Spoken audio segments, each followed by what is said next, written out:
ਆਪਣੇ ਪਤੀ ਦੇ ਮ੍ਰਿਤਕ ਸਰੀਰ ਦੇ ਸਾਹਮਣੇ ਬੈਠੀ ਗੀਤਾ ਉਸ ਨੂੰ ਦੇਖਦੀ ਜਾ ਰਹੀ ਸੀ। ਉਹਨਾਂ ਨੂੰ ਹੁਣ ਤੱਕ ਵਿਸ਼ਵਾਸ ਨਹੀਂ ਹੋ ਰਿਹਾ ਸੀ, ਕਿਉਂਕਿ ਕੁਝ ਘੰਟੇ ਪਹਿਲਾਂ ਹੀ ਤਾਂ ਉਸਦਾ ਪਤੀ ਉਸਦੇ ਨਾਲ ਹੱਸੀ ਮਜ਼ਾਕ ਕਰ ਰਿਹਾ ਸੀ।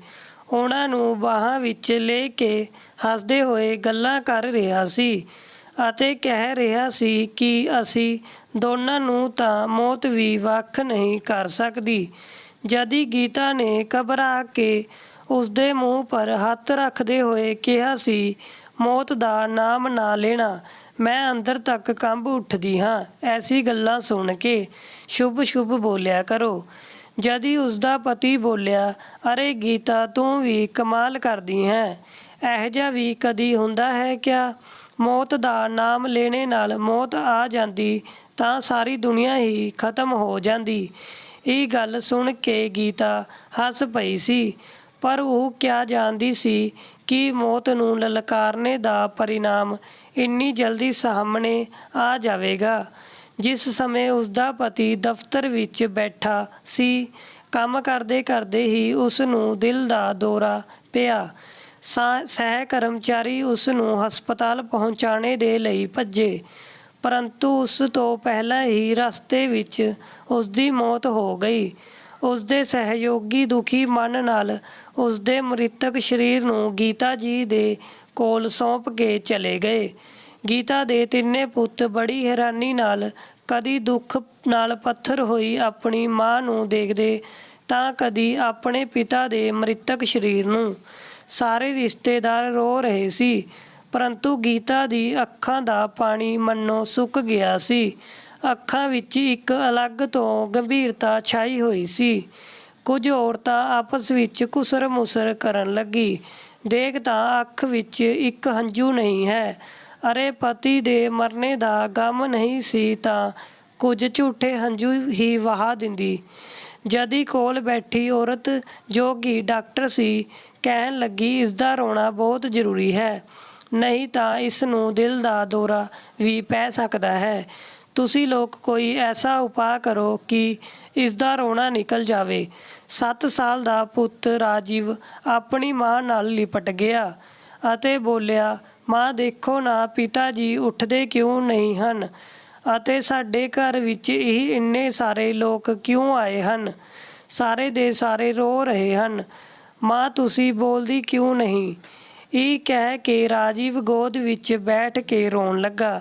ਵਿਚਕਾਰਲਾ 9 ਸਾਲ ਦਾ ਸੀ ਅਤੇ ਵੱਡਾ ਪੁੱਤ 11 ਸਾਲ ਦਾ ਸੀ, ਜੋ ਕਿ ਮੌਤ ਦਾ ਮਤਲਬ ਚੰਗੀ ਤਰ੍ਹਾਂ ਸਮਝਦਾ ਸੀ। ਉਸ ਨੂੰ ਪਤਾ ਸੀ ਕਿ ਉਸਦੇ ਪਿਤਾ ਜੀ ਹੁਣ ਇਸ ਦੁਨੀਆ ਵਿੱਚ ਨਹੀਂ ਹਨ। ਆਪਣੀ ਮਾਂ ਦਾ ਹੱਥ ਫੜ ਕੇ ਰੋਂਦੇ ਹੋਏ ਬੋਲਿਆ, ਮਾਂ ਹੁਣ ਪਿਤਾ ਜੀ ਸਾਨੂੰ ਪਿਆਰ ਕਰਨ ਕਦੀ ਨਹੀਂ ਆਉਣਗੇ। ਪਿਤਾ ਜੀ ਤਾਂ ਚਲੇ ਗਏ, ਤੁਸੀਂ ਤਾਂ ਸਾਨੂੰ ਛੱਡ ਕੇ ਨਹੀਂ ਜਾਓਗੇ ਨਾ? ਇਹੋ ਜਿਹਾ ਕਹਿੰਦੇ ਹੋਏ ਉਹ ਵੀ ਆਪਣੀ ਮਾਂ ਨਾਲ ਲਿਪਟ ਗਿਆ। ਬੱਚਿਆਂ ਦੇ ਰੋਣੇ ਦੀ ਉੱਚੀਆਂ ਆਵਾਜ਼ਾਂ ਨਾਲ ਆਸ-ਪਾਸ ਆਏ ਸਾਰੇ ਲੋਕਾਂ ਦੀ ਅੱਖਾਂ ਵਿੱਚ ਹੰਝੂ ਨਿਕਲ ਆਏ। ਅਚਾਨਕ ਗੀਤਾ ਨੂੰ ਵੀ ਹੋਸ਼ ਆਇਆ ਤਾਂ ਆਪਣੇ ਆਲੇ ਦੁਆਲੇ ਲੋਕਾਂ ਦੀ ਤਰਫ ਦੇਖਿਆ ਅਤੇ ਖੁਦ ਨਾਲ ਲਿਪਟੇ ਹੋਏ ਬੱਚਿਆਂ ਦੀ ਰੋਣੇ ਦੀ ਆਵਾਜ਼ਾਂ ਸੁਣੀ ਤਾਂ ਜ਼ੋਰ ਨਾਲ ਚੀਖ ਪਈ। ਉਸਦੇ ਬਾਅਦ ਤਾਂ ਉਸਦੀ ਅੱਖਾਂ ਤੋਂ ਜਿਵੇਂ ਹੰਝੂਆਂ ਦੀ ਬਰਸਾਤ ਉਮੜ ਪਈ ਅਤੇ ਬੱਚਿਆਂ ਨੂੰ ਆਪਣੇ ਕਲੇਜੇ ਨਾਲ ਲਗਾਉਂਦੇ ਹੋਏ ਜ਼ੋਰ-ਜ਼ੋਰ ਨਾਲ ਰੋਣ ਲੱਗੀ ਅਤੇ ਬੋਲੀ, ਮੇਰੇ ਬੱਚਿਓ, ਮੈਂ ਕਿਤੇ ਨਹੀਂ ਜਾਊਂਗੀ ਤੁਹਾਨੂੰ ਛੱਡ ਕੇ। ਮੈਂ ਹੀ ਤੁਹਾਡੀ ਮਾਂ ਅਤੇ ਬਾਪ ਵੀ ਹਾਂ, ਤੁਸੀਂ ਚਿੰਤਾ ਨਾ ਕਰੋ। ਹੌਲੀ-ਹੌਲੀ ਦਿਨ ਬੀਤਣ ਲੱਗੇ ਅਤੇ ਸਾਰੇ ਰਿਸ਼ਤੇਦਾਰ ਦਿਲਾਸਾ ਦੇ ਕੇ ਚੱਲਦੇ ਬਣੇ। ਪੈਸੇ ਨਾਲ ਮਦਦ ਕਰਨੇ ਦੀ ਕਿਸੇ ਵਿੱਚ ਵੀ ਹਿੰਮਤ ਨਹੀਂ ਸੀ। ਜਦ ਗੀਤਾ ਨੇ ਆਪਣੇ ਕੋਲ ਮੌਜੂਦ ਪੈਸਿਆਂ ਦਾ ਹਿਸਾਬ ਲਗਾਇਆ ਤਾਂ ਉਸਨੇ ਦੇਖਿਆ ਕਿ ਉਸਦੇ ਬੈਂਕ ਵਿੱਚ ਸਿਰਫ ਥੋੜ੍ਹਾ ਜਿਹਾ ਹੀ ਪੈਸਾ ਹੈ, ਜਿਸ ਨਾਲ ਗੁਜ਼ਾਰਾ ਕਰਨਾ ਬਹੁਤ ਮੁਸ਼ਕਿਲ ਹੋਵੇਗਾ, ਕਿਉਂਕਿ ਜੋ ਵੀ ਪੈਸਾ ਉਸਦੇ ਪਤੀ ਨੇ ਕਮਾਇਆ ਸੀ ਆਪਣਾ ਮਕਾਨ ਬਣਵਾਉਣ ਵਿੱਚ ਹੀ ਲਗਾ ਦਿੱਤਾ ਸੀ ਅਤੇ ਮਕਾਨ ਵੀ ਇੰਨਾ ਬੜਾ ਨਹੀਂ ਸੀ ਕਿ ਕਿਰਾਏ ਪਰ ਚੜ੍ਹਾ ਕੇ ਕੁਝ ਪੈਸੇ ਕਮਾ ਸਕੇ। ਗੀਤਾ ਕੋਲ ਲੈ ਦੇ ਕੇ ਸਿਰਫ ਉਹੀ ਮਕਾਨ ਸੀ ਜਿਸ ਵਿੱਚ ਉਹ ਆਪਣੇ ਬੱਚਿਆਂ ਦੇ ਨਾਲ ਸਿਰ ਲੁਕਾ ਕੇ ਰਹਿ ਸਕਦੀ ਸੀ। ਗੀਤਾ ਨੇ ਨੌਕਰੀ ਕਰਨੇ ਦਾ ਵਿਚਾਰ ਬਣਾਇਆ ਅਤੇ ਜਿਸ ਦਫ਼ਤਰ ਵਿੱਚ ਉਸਦਾ ਪਤੀ ਨੌਕਰੀ ਕਰਿਆ ਕਰਦਾ ਸੀ ਉੱਥੇ ਹੀ ਉਸਨੇ ਨੌਕਰੀ ਦੇ ਲਈ ਅਰਜ਼ੀ ਦਿੱਤੀ ਅਤੇ ਕਾਫੀ ਦੌੜ ਭੱਜ ਦੇ ਬਾਅਦ ਉਸ ਨੂੰ ਉੱਥੇ ਇੱਕ ਛੋਟੀ ਜਿਹੀ ਨੌਕਰੀ ਮਿਲ ਗਈ। ਜ਼ਿਆਦਾ ਪੜ੍ਹੀ ਲਿਖੀ ਵੀ ਨਹੀਂ ਸੀ, ਸਿਰਫ 12ਵੀਂ ਪਾਸ ਸੀ, ਇਸ ਲਈ ਨੌਕਰੀ ਵੀ ਕੁਝ ਖਾਸ ਨਹੀਂ ਮਿਲੀ। ਉਸਦੀ ਤਨਖਾਹ ਨਾਲ ਗੁਜ਼ਾਰਾ ਮੁਸ਼ਕਿਲ ਸੀ, ਇਸ ਲਈ ਘਰ ਪਰ ਦਫ਼ਤਰ ਤੋਂ ਮੁੜਨੇ ਦੇ ਬਾਅਦ ਉਹ ਛੋਟੇ-ਛੋਟੇ ਬੱਚਿਆਂ ਨੂੰ ਟਿਊਸ਼ਨ ਪੜ੍ਹਾਉਣੇ ਦਾ ਕੰਮ ਕਰਨ ਲੱਗੀ। ਹਾਲਾਂਕਿ ਟਿਊਸ਼ਨ ਤੋਂ ਵੀ ਉਸ ਨੂੰ ਜ਼ਿਆਦਾ ਕਮਾਈ ਨਹੀਂ ਹੁੰਦੀ ਸੀ, ਕਿਉਂਕਿ ਲੋਕ ਘੱਟ ਪੈਸਿਆਂ ਵਿੱਚ ਹੀ ਕੰਮ ਨਿਕਲਵਾਉਣਾ ਚਾਹੁੰਦੇ ਸੀ। ਉਸਦਾ ਵੱਡਾ ਪੁੱਤ ਤਾਂ ਪਹਿਲਾਂ ਤੋਂ ਸਕੂਲ ਜਾਂਦਾ ਸੀ, ਜਿਸ ਦੇ ਕੱਪੜੇ, ਕਿਤਾਬਾਂ ਅਤੇ ਫੀਸ ਵਿੱਚ ਕਾਫੀ ਪੈਸੇ ਖਰਚ ਹੋ ਜਾਂਦੇ ਸੀ। ਪਰੰਤੂ ਆਪਣੇ ਦੋਵੇਂ ਛੋਟੇ ਬੱਚਿਆਂ ਨੂੰ ਉਸਨੇ ਘਰ ਪਰ ਹੀ ਪੜ੍ਹਾਉਣੇ ਦਾ ਸੋਚਿਆ। ਬੜੀ ਮੁਸ਼ਕਿਲ ਨਾਲ ਆਪਣੀ ਗ੍ਰਸਤੀ ਚਲਾਉਣ ਲੱਗੀ। ਉਸਦੇ ਪਤੀ ਨੇ ਆਪਣਾ ਇੱਕ ਛੋਟਾ ਜਿਹਾ ਬੀਮਾ ਕਰਵਾਇਆ ਸੀ, ਇਸ ਲਈ ਉਸਦੀ ਮੌਤ ਦੇ ਬਾਅਦ ਉਸ ਨੂੰ ਬੀਮੇ ਦੀ 2 ਲੱਖ ਦੀ ਰਕਮ ਮਿਲੀ ਸੀ। ਪਰ ਉਸ ਰਕਮ ਨੂੰ ਇਸਤੇਮਾਲ ਕਰਨੇ ਦੀ ਬਜਾਏ ਉਸਨੇ ਬੱਚਿਆਂ ਦੀ ਅੱਗੇ ਦੀ ਪੜ੍ਹਾਈ ਦੇ ਲਈ ਰੱਖ ਦਿੱਤਾ। ਉਸਦੇ ਸਸੁਰਾਲ ਵਿੱਚ ਉਸਦਾ ਦੇਵਰ ਅਤੇ ਜੇਠ ਵੀ ਸੀ, ਜਿਨ੍ਹਾਂ ਨੂੰ ਪੈਸਿਆਂ ਦੀ ਕੋਈ ਕਮੀ ਨਹੀਂ ਸੀ, ਪਰ ਕਿਸੇ ਇੱਕ ਵੀ ਰਿਸ਼ਤੇਦਾਰ ਨੇ ਆ ਕੇ ਉਸ ਨੂੰ ਪੈਸਿਆਂ ਦੀ ਮਦਦ ਨਹੀਂ ਕੀਤੀ। ਪਰੰਤੂ ਗੀਤਾ ਨੇ ਹਿੰਮਤ ਨਹੀਂ ਹਾਰੀ। ਦਿਨ ਰਾਤ ਇੱਕ ਕਰਕੇ ਉਹ ਆਪਣੇ ਬੱਚਿਆਂ ਦੇ ਲਈ ਪੈਸੇ ਕਮਾਉਂਦੀ। ਥੋੜ੍ਹਾ ਬਹੁਤ ਸਮੇਂ ਮਿਲਦਾ ਵੀ ਤਾਂ ਉਹ ਕੱਪੜੇ ਸਿਲਣੇ ਦਾ ਕੰਮ ਕਰ ਲੈਂਦੀ। ਸਭ ਕੁਝ ਮਿਲਾ ਕੇ ਉਸ ਨੂੰ ਇੰਨੇ ਪੈਸੇ ਮਿਲ ਜਾਂਦੇ ਕਿ ਘਰ ਦਾ ਖਰਚ ਜਿਵੇਂ ਤਿਵੇਂ ਚੱਲ ਜਾਵੇ। ਪਰੰਤੂ ਜਿਵੇਂ-ਜਿਵੇਂ ਬੱਚੇ ਵੱਡੇ ਹੁੰਦੇ ਗਏ, ਘਰ ਦਾ ਖਰਚ ਵੀ ਵੱਧਦਾ ਗਿਆ। ਹਰ ਦਿਨ ਬੀਤਣੇ ਦੇ ਨਾਲ ਮਹਿੰਗਾਈ ਵੀ ਵੱਧਦੀ ਜਾ ਰਹੀ ਸੀ। ਬੱਚਿਆਂ ਦਾ ਭਵਿੱਖ ਬਣਾਉਣੇ ਦੇ ਚੱਕਰ ਵਿੱਚ ਉਸਨੇ ਆਪਣਾ ਧਿਆਨ ਹੀ ਨਹੀਂ ਰੱਖਿਆ।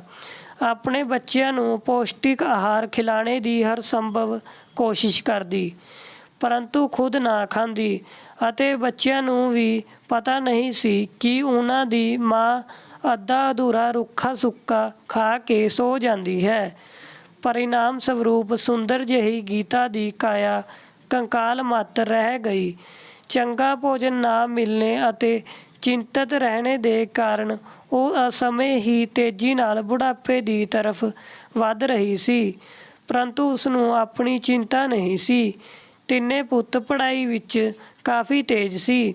ਗੀਤਾ ਆਪਣੇ ਬੱਚਿਆਂ ਨੂੰ ਉੱਚੇ ਅਹੁਦਿਆਂ 'ਤੇ ਬਿਠਾ ਕੇ ਆਪਣੇ ਪਤੀ ਦੀ ਇੱਛਾ ਪੂਰੀ ਕਰਨੇ ਦੀ ਹਰ ਸੰਭਵ ਕੋਸ਼ਿਸ਼ ਕਰ ਰਹੀ ਸੀ।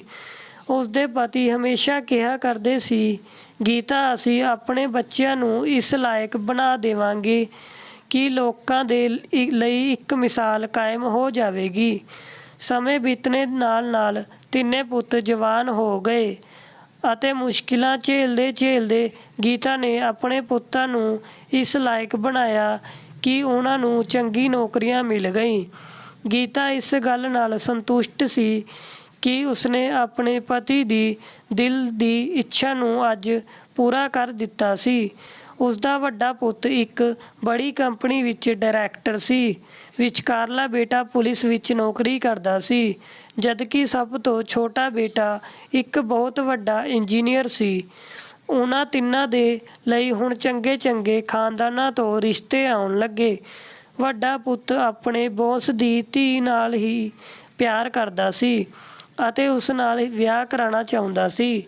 ਜਦ ਉਸਨੇ ਇਹ ਗੱਲ ਆਪਣੀ ਮਾਂ ਨੂੰ ਦੱਸੀ ਤਾਂ ਗੀਤਾ ਬੋਲੀ, ਬੇਟਾ, ਜੋ ਵੀ ਕੁੜੀ ਤੈਨੂੰ ਪਸੰਦ ਹੋ ਤੂੰ ਵਿਆਹ ਕਰ ਸਕਦਾ ਹੈ, ਕਿਉਂਕਿ ਜੀਵਨ ਤੈਨੂੰ ਨਿਭਾਉਣਾ ਹੈ ਅਤੇ ਮੈਨੂੰ ਖੁਸ਼ੀ ਹੋਵੇਗੀ ਜੇਕਰ ਤੂੰ ਆਪਣੀ ਪਸੰਦ ਦੀ ਪਤਨੀ ਲੈ ਕੇ ਆਵੇਂਗਾ।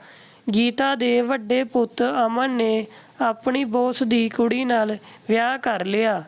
ਹੁਣ ਗੀਤਾ ਇਹ ਸੋਚ ਕੇ ਖੁਸ਼ ਸੀ ਕਿ ਹੁਣ ਉਸਦਾ ਸਾਥ ਦੇਣੇ ਵਾਲੀ ਕੋਈ ਕੁੜੀ ਆ ਜਾਵੇਗੀ ਅਤੇ ਉਹ ਆਪਣੀ ਜ਼ਿੰਮੇਵਾਰੀਆਂ ਤੋਂ ਕੁਝ ਹੱਦ ਤੱਕ ਮੁਕਤ ਹੋ ਪਾਵੇਗੀ। ਪਰੰਤੂ ਉਸਦੀ ਸਾਰੀ ਉਮੀਦਾਂ ਪਰ ਪਾਣੀ ਫਿਰ ਗਿਆ। ਗੀਤਾ ਦੀ ਨੂੰਹ ਦਾ ਨਾਮ ਅੰਮ੍ਰਿਤਾ ਸੀ, ਪਰ ਉਹ ਆਪਣੇ ਨਾਮ ਦੇ ਬਿਲਕੁਲ ਉਲਟ ਸੀ ਅਤੇ ਜ਼ਹਿਰ ਜੈਸੀ ਕੜਵੀ ਸੀ। ਆਉਂਦੇ ਹੀ ਉਸਨੇ ਗੀਤਾ ਪਰ ਆਪਣਾ ਹੁਕਮ ਚਲਾਉਣਾ ਸ਼ੁਰੂ ਕਰ ਦਿੱਤਾ। ਉਸਨੂੰ ਆਪਣੀ ਸੱਸ ਦਾ ਕੋਈ ਕੰਮ ਪਸੰਦ ਨਹੀਂ ਆਉਂਦਾ ਸੀ। ਹਰ ਗੱਲ ਪਰ ਆਪਣੀ ਸੱਸ ਨੂੰ ਕਹਿੰਦੀ ਕਿ ਤੁਹਾਨੂੰ ਤਾਂ ਕਿਸੇ ਕੰਮ ਦਾ ਸਲੀਕਾ ਨਹੀਂ ਹੈ। ਕਦੀ ਕਹਿੰਦੀ ਕਿ ਤੁਹਾਡੀ ਇੰਨੀ ਉਮਰ ਹੋ ਗਈ ਹੈ, ਪਰੰਤੂ ਚੰਗਾ ਖਾਣਾ ਬਣਾਉਣਾ ਤੁਹਾਨੂੰ ਨਹੀਂ ਆਉਂਦਾ। ਸਾਡੇ ਘਰ ਵਿੱਚ ਤਾਂ ਨੌਕਰ ਵੀ ਤੁਹਾਡੇ ਤੋਂ ਚੰਗਾ ਖਾਣਾ ਬਣਾਉਂਦੇ ਹਨ।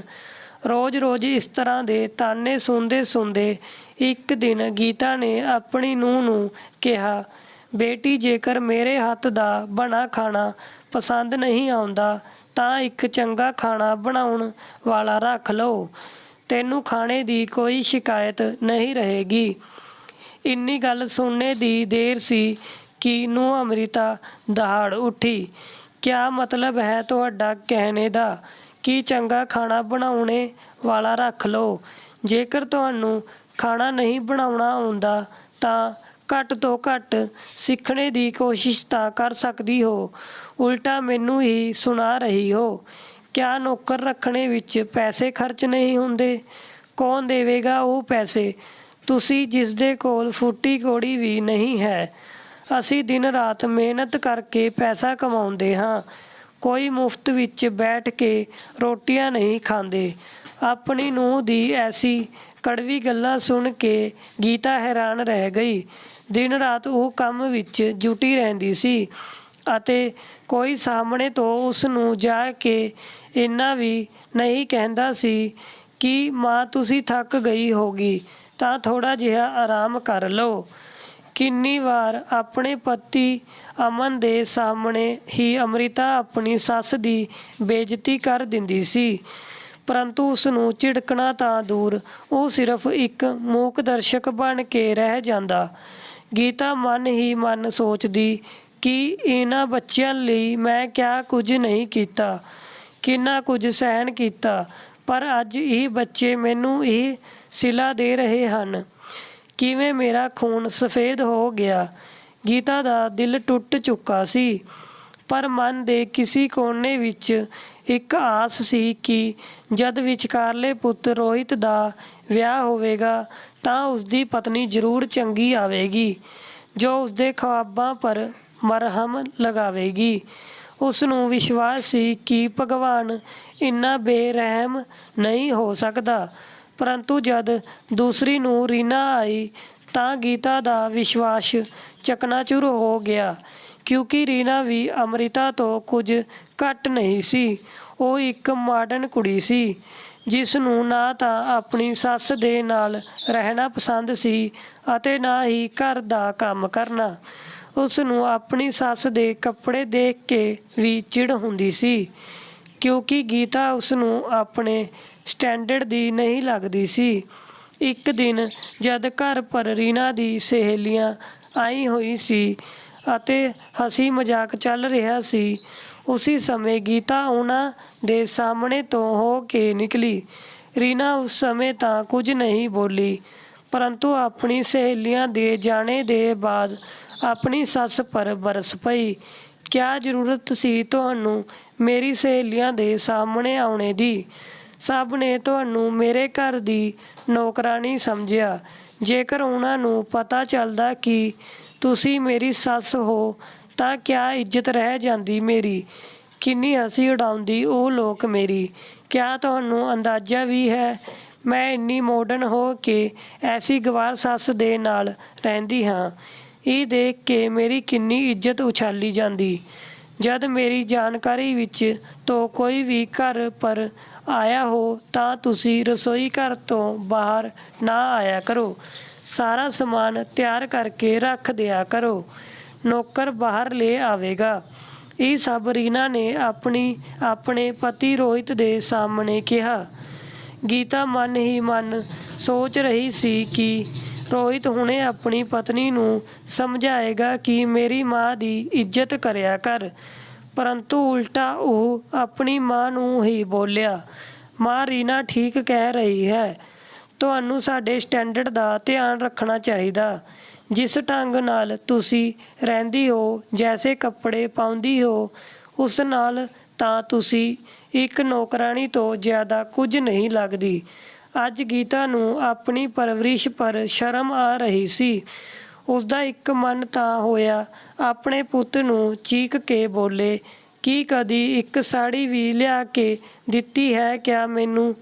ਜਾਂ ਕਦੀ ਕੁਝ ਖਰੀਦਣੇ ਦੇ ਲਈ ਥੋੜ੍ਹੇ ਜਿਹੇ ਪੈਸੇ ਹੀ ਦਿੱਤੇ ਹੋਂ?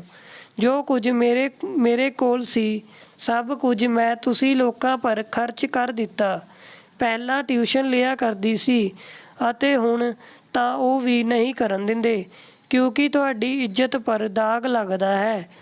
ਹੋਰ ਤਾਂ ਹੋਰ, ਮੈਂ ਦਿਨ ਭਰ ਕੰਮ ਕਰਦੀ ਹਾਂ, ਜਦ ਵੀ ਅੱਖਾਂ ਵਿੱਚ ਖਟਕਦੀ ਹਾਂ, ਅਤੇ ਜੇਕਰ ਕੰਮ ਨਾ ਕਰਾਂ ਤਾਂ ਉਸ ਵਿੱਚ ਵੀ ਤੁਹਾਡੀ ਪਤਨੀਆਂ ਨੂੰ ਪਰੇਸ਼ਾਨੀ ਹੋਵੇਗੀ। ਇਹ ਮਕਾਨ ਮੇਰੇ ਨਾਮ ਪਰ ਹੈ, ਜਿਸ ਵਿੱਚ ਤੁਸੀਂ ਲੋਕਾਂ ਨੇ 3 ਮੰਜ਼ਲੀ ਖੜੀ ਕਰ ਦਿੱਤੀ, ਪਰ ਫਿਰ ਵੀ ਮੈਨੂੰ ਰਹਿਣੇ ਦੇ ਲਈ ਇੱਕ ਕਮਰਾ ਤੱਕ ਨਾ ਦਿੱਤਾ। ਮੇਰੀ ਚਾਰਪਾਈ ਬਰਾਂਡੇ ਵਿੱਚ ਲੱਗੀ ਹੈ। ਕਿਸੇ ਨੂੰ ਵੀ ਇਸ ਗੱਲ ਦਾ ਅਹਿਸਾਸ ਤੱਕ ਨਹੀਂ ਹੈ ਕਿ ਸਰਦੀਆਂ ਵਿੱਚ ਮੇਰੀ ਕਿਆ ਹਾਲਤ ਹੁੰਦੀ ਹੈ। ਗੀਤਾ ਮਨ ਹੀ ਮਨ ਇਹ ਸਭ ਗੱਲਾਂ ਬੋਲਦੀ ਜਾ ਰਹੀ ਸੀ, ਪਰ ਉਸਦੀ ਹਿੰਮਤ ਨਹੀਂ ਸੀ ਕਿਸੇ ਨੂੰ ਕੁਝ ਕਹਿਣੇ ਦੀ। ਹਿੰਮਤ ਕਰਦੀ ਵੀ ਤਾਂ ਕਿਵੇਂ, ਕਿਉਂਕਿ ਜਿਸ ਸਥਿਤੀ ਤੋਂ ਉਹ ਗੁਜ਼ਰ ਰਹੀ ਸੀ, ਉਸਦੀ ਸਥਿਤੀ ਉਸ ਤੋਂ ਵੀ ਬਦਤਰ ਹੋ ਜਾਂਦੀ। ਗੀਤਾ ਦੇ ਸਭ ਤੋਂ ਛੋਟੇ ਬੇਟੇ ਨੇ ਵੀ ਆਪਣੀ ਪਸੰਦ ਦੀ ਕੁੜੀ ਨਾਲ ਵਿਆਹ ਕੀਤਾ ਅਤੇ ਅਲੱਗ ਘਰ ਲੈ ਲਿਆ। ਫੁੱਟੇ ਮੂੰਹ ਤੋਂ ਵੀ ਉਹਨਾਂ ਦੋਨਾਂ ਨੇ ਇੱਕ ਵਾਰ ਵੀ ਨਹੀਂ ਕਿਹਾ ਕਿ ਮਾਂ, ਕੁਝ ਦਿਨ ਤੁਸੀਂ ਸਾਡੇ ਨਾਲ ਰਹਿ ਲਓ। ਇੱਕ ਚੰਗਾ ਭਵਿੱਖ ਪਾਉਣੇ ਦੀ ਆਸ਼ਾ ਦੀ ਇੱਕ ਪਤਲੀ ਜਿਹੀ ਕਿਰਨ ਵੀ ਜੋ ਉਸਦੇ ਦਿਲ ਵਿੱਚ ਸੀ, ਉਹ ਵੀ ਹੁਣ ਖਤਮ ਹੋ ਚੁੱਕੀ ਸੀ।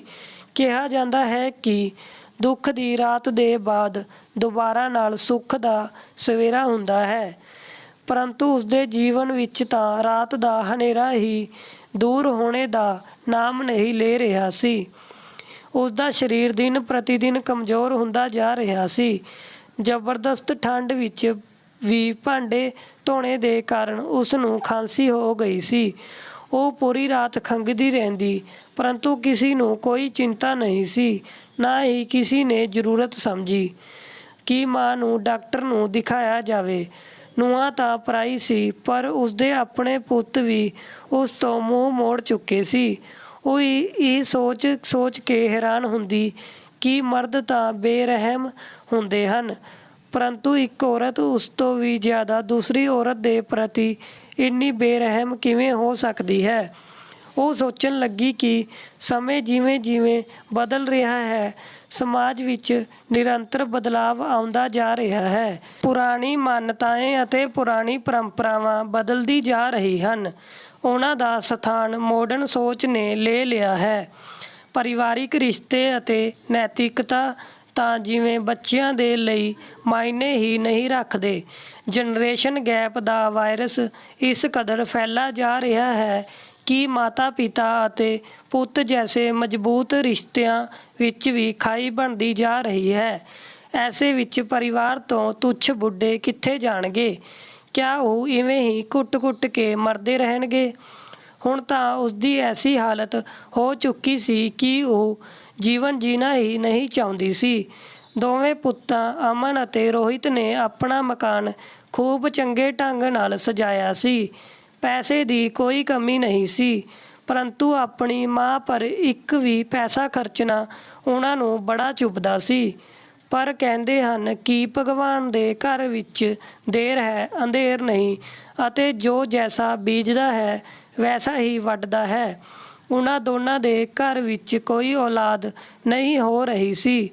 ਇਹ ਇੱਕ ਦੁੱਖ ਦੋਨਾਂ ਪੁੱਤਾਂ ਅਤੇ ਨੂੰਹ ਨੂੰ ਖਾਇਆ ਜਾ ਰਿਹਾ ਸੀ ਕਿ ਉਹਨਾਂ ਦੀ ਕੋਈ ਸੰਤਾਨ ਨਹੀਂ ਸੀ। ਕਾਫੀ ਇਲਾਜ ਕਰਵਾਏ, ਪੂਜਾ ਪਾਠ ਕਰਵਾਇਆ, ਪਾਣੀ ਦੀ ਤਰ੍ਹਾਂ ਪੈਸਾ ਵਹਾ ਦਿੱਤਾ, ਪਰ ਜੋ ਕੰਮ ਸਭ ਤੋਂ ਜ਼ਰੂਰੀ ਸੀ ਉਹ ਕੰਮ ਉਹਨਾਂ ਨੇ ਨਹੀਂ ਕੀਤਾ। ਕਿਸੇ ਦੇ ਦਿਮਾਗ ਵਿੱਚ ਇਹ ਨਹੀਂ ਆਇਆ ਕਿ ਉਹ ਮਾਂ ਜਿਸ ਨੂੰ ਦਿਨ ਭਰ ਅਪਮਾਨਿਤ ਕੀਤਾ ਜਾਂਦਾ ਹੈ ਉਸ ਦਾ ਆਸ਼ੀਰਵਾਦ ਸਭ ਤੋਂ ਜ਼ਿਆਦਾ ਜ਼ਰੂਰੀ ਹੈ। ਉੱਪਰ ਤੋਂ ਅਮਨ ਦੀ ਪਤਨੀ ਅੰਮ੍ਰਿਤਾ ਬਿਮਾਰ ਹੋ ਗਈ। ਸਾਰੇ ਟੈਸਟ ਕਰਵਾਉਣੇ ਦੇ ਬਾਅਦ ਪਤਾ ਚੱਲਿਆ ਕਿ ਉਸਦੀ ਦੋਵੇਂ ਕਿਡਨੀਆਂ ਖਰਾਬ ਹੋ ਚੁੱਕੀ ਹਨ। ਡਾਕਟਰ ਨੇ ਜਲਦੀ ਤੋਂ ਜਲਦੀ ਕਿਡਨੀ ਦਾ ਇੰਤਜ਼ਾਮ ਕਰਵਾਉਣੇ ਦੀ ਹਿਦਾਇਤ ਦਿੱਤੀ, ਨਹੀਂ ਤਾਂ ਕੁਝ ਵੀ ਹੋ ਸਕਦਾ ਸੀ। ਪੂਰੇ ਘਰ ਵਿੱਚ ਹਾਹਾਕਾਰ ਮਚ ਗਿਆ, ਪਰੰਤੂ ਐਸਾ ਕੌਣ ਸੀ ਜੋ ਆਪਣੀ ਕਿਡਨੀ ਦੇ ਸਕਦਾ। ਸਾਰਿਆਂ ਨੂੰ ਆਪਣੀ ਆਪਣੀ ਪਈ ਸੀ। ਨਸੀਬ ਦਾ ਖੇਲ ਦੇਖੋ। ਜਿਸ ਨੂੰ ਨੇ ਗੀਤਾ ਨੂੰ ਇੰਨੇ ਦੁੱਖ ਦਿੱਤੇ ਸੀ, ਉਸੇ ਨੂੰ ਦੇ ਲਈ ਉਹ ਬੇਚਾਰੀ ਆਪਣੀ ਕਿਡਨੀ ਦੇਣੇ ਨੂੰ ਤਿਆਰ ਹੋ ਗਈ।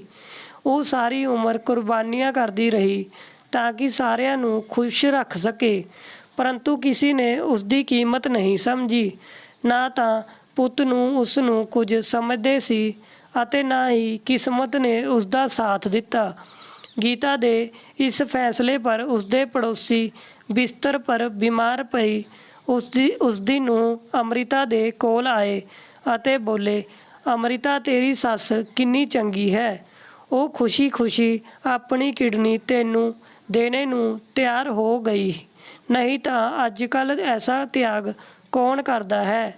ਮਾਂ ਕਰੇ ਤਾਂ ਸਮਝ ਵਿੱਚ ਆਉਂਦਾ ਹੈ, ਪਰ ਸੱਸ ਜੋ ਇੰਨੀ ਕਮਜ਼ੋਰ ਅਤੇ ਬੁੱਢੀ ਹੈ।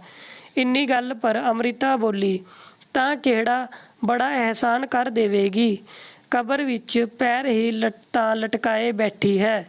ਉਹਨਾਂ ਨੂੰ ਵੀ ਪਤਾ ਹੈ ਕਿ ਉਹ ਕੁਝ ਦਿਨਾਂ ਦੀ ਮਹਿਮਾਨ ਹਨ ਅਤੇ ਜੇਕਰ ਆਪਣੇ ਪੁੱਤ ਦੇ ਪਰਿਵਾਰ ਦੇ ਲਈ ਨਹੀਂ ਕਰੇਗੀ ਤਾਂ ਕਿਸ ਦੇ ਲਈ ਕਰੇਗੀ।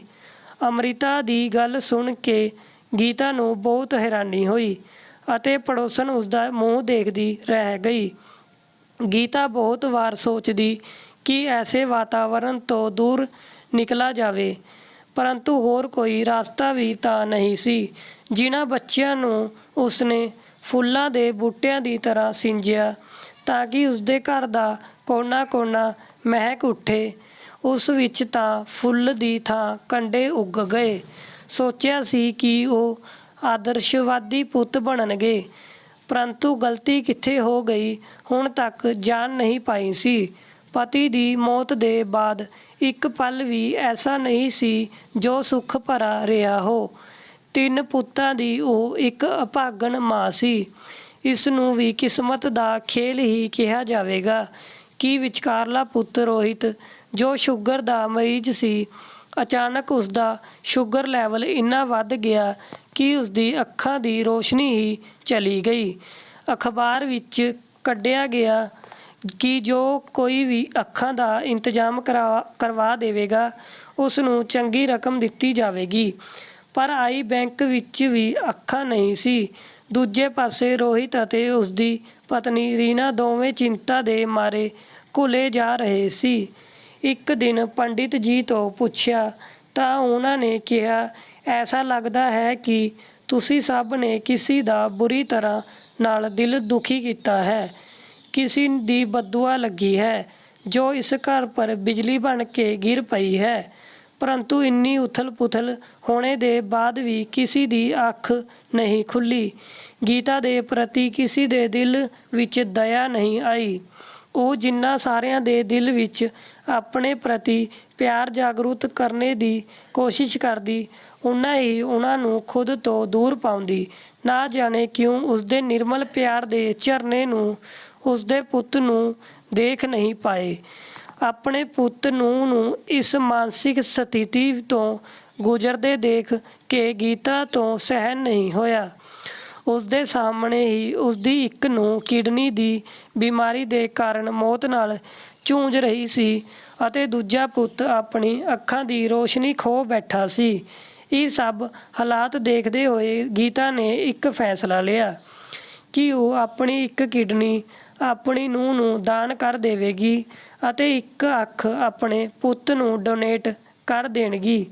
ਪਰੰਤੂ ਅੱਖਾਂ ਦਾਨ ਕਰਨੇ ਦੇ ਵਿਸ਼ੇ ਵਿੱਚ ਡਾਕਟਰ ਨੇ ਦੱਸਿਆ ਕਿ ਇੱਕ ਜਿੰਦਾ ਵਿਅਕਤੀ ਆਪਣੀ ਅੱਖਾਂ ਦਾਨ ਨਹੀਂ ਕਰ ਸਕਦਾ ਅਤੇ ਜਦ ਕਿਡਨੀ ਦੇਣੇ ਦੇ ਲਈ ਚੈੱਕਅਪ ਕਰਵਾਇਆ ਗਿਆ ਤਾਂ ਪਤਾ ਚੱਲਿਆ ਕਿ ਗੀਤਾ ਦੀ ਸ਼ੁਰੂ ਤੋਂ ਹੀ ਇੱਕ ਕਿਡਨੀ ਸੀ, ਜਿਸ ਕਾਰਨ ਉਹ ਕਿਡਨੀ ਡੋਨੇਟ ਨਹੀਂ ਕਰ ਸਕਦੀ ਸੀ। ਡਾਕਟਰ ਨੇ ਦੱਸਿਆ, ਮਾਤਾ ਜੀ ਤੁਹਾਡੀ ਇੱਕ ਹੀ ਕਿਡਨੀ ਹੈ, ਜਿਸ ਨੂੰ ਨਿਕਾਲਣੇ ਪਰ ਤੁਹਾਡੀ ਮੌਤ ਹੋ ਜਾਵੇਗੀ। ਅਸੀਂ ਡਾਕਟਰਸ ਦਾ ਕੰਮ ਜ਼ਿੰਦਗੀ ਬਚਾਉਣਾ ਹੈ, ਨਾ ਕਿ ਜਾਨ ਲੈਣਾ। ਜਿਉਂਦਾ ਵਿਅਕਤੀ ਆਪਣੀ ਅੱਖਾਂ ਵੀ ਦਾਨ ਨਹੀਂ ਕਰ ਸਕਦਾ।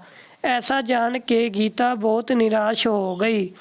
ਜੀਵਨ ਦੇ ਪ੍ਰਤੀ ਉਸਦਾ ਮੋਹ ਤਾਂ ਪਹਿਲਾਂ ਹੀ ਨਸ਼ਟ ਹੋ ਚੁੱਕਿਆ ਸੀ, ਕਿਉਂਕਿ ਜਿਸ ਤਰ੍ਹਾਂ ਦਾ ਜੀਵਨ ਉਹ ਜੀ ਰਹੀ ਸੀ, ਮੌਤ ਉਸ ਤੋਂ ਕਿਤੇ ਜ਼ਿਆਦਾ ਸੁਖਦਾਈ ਹੋ ਸਕਦੀ ਸੀ।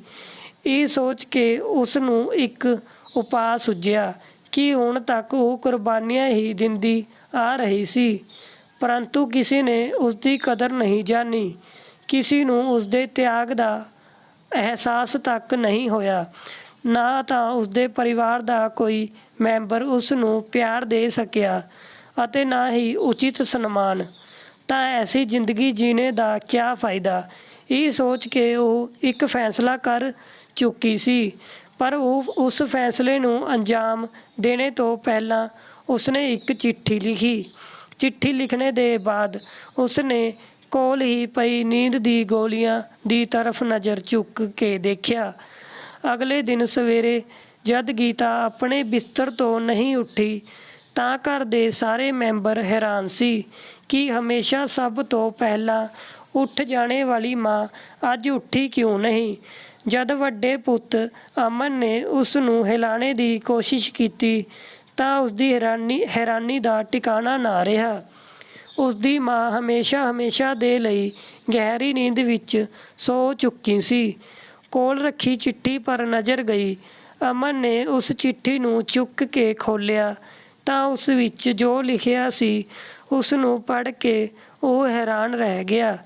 ਚਿੱਠੀ ਵਿੱਚ ਲਿਖਿਆ ਸੀ, ਮੇਰੇ ਪਿਆਰੇ ਬੱਚਿਓ, ਤੁਸੀਂ ਸਾਰਿਆਂ ਦੇ ਲਈ ਮੈਂ ਜ਼ਿੰਦਗੀ ਭਰ ਤਿਆਗ ਕਰਦੀ ਰਹੀ, ਪਰ ਤੁਹਾਡੇ ਵਿੱਚੋਂ ਕਿਸੇ ਨੂੰ ਇਸ ਦਾ ਅਹਿਸਾਸ ਤੱਕ ਨਹੀਂ ਹੋਇਆ। ਨਾ ਜਾਣੇ ਕਿੰਨੀ ਵਾਰ ਮੈਂ ਤਿਆਗ ਅਤੇ ਬਲੀਦਾਨ ਦੀ ਕੁਰਬਾਨੀਆਂ ਦਿੱਤੀ। ਸੱਚ ਪੁੱਛਿਆ ਜਾਵੇ ਤਾਂ ਜ਼ਿੰਦਗੀ ਵਿੱਚ ਜਿੰਨੀ ਕੁਰਬਾਨੀਆਂ ਵੀ ਮੈਂ ਦਿੱਤੀ, ਮੇਰੀ ਪੂਰੀ ਕੋਸ਼ਿਸ਼ ਸੀ ਕਿ ਮੈਂ ਤੁਸੀਂ ਸਾਰਿਆਂ ਨੂੰ ਖੁਸ਼ ਰੱਖ ਸਕਾਂ, ਪਰੰਤੂ ਇਹ ਮੇਰੀ ਕਿਸਮਤ ਦਾ ਖੇਲ ਸੀ ਕਿ ਮੈਂ ਹਮੇਸ਼ਾ ਅਸਫਲ ਰਹੀ। ਤੁਹਾਡੇ ਦਿਲ ਵਿੱਚ ਮੇਰੇ ਪ੍ਰਤੀ ਜਰਾ ਜਿਹੀ ਵੀ ਭਾਵਨਾਵਾਂ ਜਾਗਰੂਕ ਨਾ ਕਰ ਪਾਈ ਅਤੇ ਹੁਣ ਤਾਂ ਮੇਰੇ ਕੋਲ ਕੁਝ ਬਚਿਆ ਵੀ ਨਹੀਂ ਸੀ ਕੁਰਬਾਨੀ ਦੇਣੇ ਦੇ ਲਈ।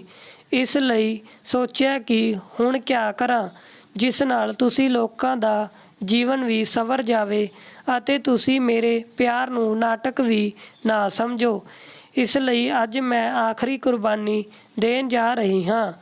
ਇਹ ਮੇਰੀ ਪੂਰੀ ਕੁਰਬਾਨੀ ਹੋਵੇਗੀ ਤਾਂ ਕਿ ਮੇਰੀ ਆਤਮਾ ਨੂੰ ਵੀ ਸ਼ਾਂਤੀ ਮਿਲ ਜਾਵੇ ਅਤੇ ਸ਼ਾਇਦ ਤੁਸੀਂ ਲੋਕਾਂ ਨੂੰ ਵੀ ਮੇਰੇ ਤਿਆਗ ਅਤੇ ਬਲੀਦਾਨ ਦਾ ਥੋੜ੍ਹਾ ਜਿਹਾ ਅਹਿਸਾਸ ਹੋ ਸਕੇ।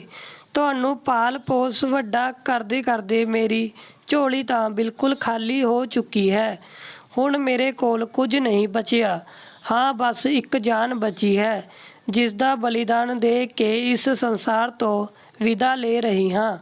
ਜੀਵਨ ਭਰ ਮੇਰਾ ਮਨ ਪਿਆਰ ਦੇ ਲਈ ਤਰਸਦਾ ਰਿਹਾ, ਅਪਣਤਵ ਨਾਲ ਭਰੇ ਰਿਸ਼ਤਿਆਂ ਦੇ ਲਈ ਤਰਸਦਾ ਰਿਹਾ, ਪਰੰਤੂ ਹੁਣ ਮੈਂ ਥੱਕ ਚੁੱਕੀ ਹਾਂ। ਮੇਰੀ ਆਤਮਾ ਹਮੇਸ਼ਾ ਦੇ ਲਈ ਸ਼ਾਂਤੀ ਚਾਹੁੰਦੀ ਹੈ। ਮੈਂ ਚਾਹੁੰਦੀ ਹਾਂ ਕਿ ਮੇਰੀ ਕਿਡਨੀ ਮੇਰੀ ਨੂੰਹ ਅੰਮ੍ਰਿਤਾ ਨੂੰ ਲਗਵਾ ਦਿੱਤੀ ਜਾਵੇ ਤਾਂ ਕਿ ਉਹ ਆਪਣਾ ਜੀਵਨ ਸੁਖਮਈ ਬਿਤਾ ਸਕੇ ਅਤੇ ਮੇਰੀ ਦੋਵੇਂ ਅੱਖਾਂ ਮੇਰੇ ਪਿਆਰੇ ਬੇਟੇ ਰੋਹਿਤ ਨੂੰ ਲਗਵਾ ਦਿੱਤੀ ਜਾਣ, ਜਿਸ ਨਾਲ ਉਹ ਜੀਵਨ ਦਾ ਪੂਰਾ ਆਨੰਦ ਉਠਾ ਸਕੇ। ਮੈਂ ਬਹੁਤ ਕੋਸ਼ਿਸ਼ ਕੀਤੀ, ਪਰੰਤੂ ਮੇਰੇ ਜਿਉਂਦੇ ਜੀ ਕੋਈ ਵੀ ਡਾਕਟਰ ਨਾ ਤਾਂ ਮੇਰੀ ਕਿਡਨੀ ਨਿਕਾਲਣੇ ਨੂੰ ਤਿਆਰ ਸੀ ਅਤੇ ਨਾ ਹੀ ਅੱਖਾਂ। ਇਸ ਲਈ ਮੈਂ ਇਹ ਫੈਸਲਾ ਲਿਆ ਹੈ ਕਿ ਮੈਂ ਹਮੇਸ਼ਾ ਦੇ ਲਈ ਇਸ ਦੁਨੀਆ ਨੂੰ ਛੱਡ ਕੇ ਚਲੀ ਜਾਵਾਂ। ਆਪਣੇ ਇਸ ਫੈਸਲੇ ਦੀ ਜ਼ਿੰਮੇਵਾਰ ਮੈਂ ਖੁਦ ਹਾਂ, ਭਗਵਾਨ ਕਰੇ ਤੁਸੀਂ ਸਾਰੇ ਹਮੇਸ਼ਾ ਖੁਸ਼ ਰਹੋ। ਚਿੱਠੀ ਪੜ੍ਹਦੇ ਪੜ੍ਹਦੇ ਅਮਨ ਦੀ ਅੱਖਾਂ ਵਿੱਚ ਹੰਝੂ ਆ ਗਏ। ਪੜ੍ਹਨੇ ਦੇ ਬਾਅਦ ਉਸ ਨੂੰ ਅਹਿਸਾਸ ਹੋਇਆ ਕਿ ਉਹਨਾਂ ਲੋਕਾਂ ਤੋਂ ਕਿੰਨਾ ਬੜਾ ਪਾਪ ਹੋ ਗਿਆ ਹੈ। ਆਪਣੀ ਜਿਸ ਮਾਂ ਦੀ ਕਦਰ ਉਹਨਾਂ ਨੇ ਪੂਰੀ ਉਮਰ ਨਹੀਂ ਜਾਣੀ, ਅੱਜ ਉਹੀ ਮਾਂ ਆਪਣੇ ਪੁੱਤ ਅਤੇ ਨੂੰਹ ਦਾ ਜੀਵਨ ਬਚਾਉਣੇ ਦੇ ਲਈ ਆਪਣਾ ਸਰੀਰ ਤਿਆਗ ਚੁੱਕੀ ਸੀ। ਅੱਜ ਇੱਕ ਮਮਤਾਮਈ ਮਾਂ ਆਪਣੀ ਪੂਰੀ ਕੁਰਬਾਨੀ ਦੇ ਚੁੱਕੀ ਸੀ। ਅੱਜ ਅਮਨ ਪਛਤਾਵੇ ਦੇ ਕਾਰਨ ਫੁੱਟ-ਫੁੱਟ ਕੇ ਰੋ ਰਿਹਾ ਸੀ, ਪਰੰਤੂ ਇਸ ਪਛਤਾਵੇ ਦੇ ਲਈ ਹੁਣ ਬਹੁਤ ਦੇਰ ਹੋ ਚੁੱਕੀ ਸੀ। ਸਟੋਰੀ ਕਿਵੇਂ ਲੱਗੀ ਲਾਈਕ ਕਮੈਂਟ ਕਰਕੇ ਜ਼ਰੂਰ ਦੱਸਿਓ ਜੀ।